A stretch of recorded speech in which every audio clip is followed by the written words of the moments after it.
Je voulais vous interrompre, mais vous arrêtez de vous-même, Paul. Non. Merci. Nous avons tendance à écouter nos hommes politiques en disant « Oui, c'est vrai, il a raison. Ah oui, là, c'est vrai, il a raison. Tiens, c'est bien ce qu'il dit. Il faut aller dans ce sens-là. » La vérité, nous la jugeons également par rapport à nous-mêmes.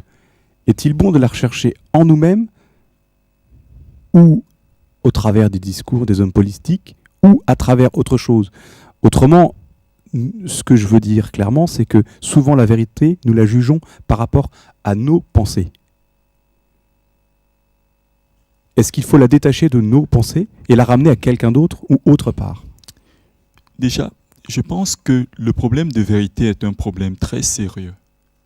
Parce que si on reste dans un contexte idéologique, si on reste dans un contexte de pensée, si on reste dans un contexte social et autres, et on pourrait dire sous un contexte politicien, on peut entrer dans un embouglio, on peut se retrouver devant une situation dans laquelle on ne pourrait pas en sortir. Donc, devrons-nous chercher la vérité ailleurs, ou bien devons-nous rechercher une vérité idéologique?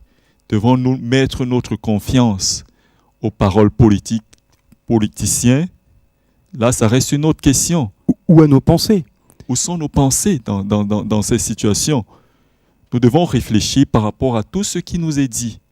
Que ce soit par rapport aux médias, nous devons analyser. Nous ne devons pas prendre des paroles de politiciens comme pour paroles de vérité. Parce que la vérité se trouve ailleurs. La vérité, c'est quelqu'un. La preuve, les politiciens sont des hommes.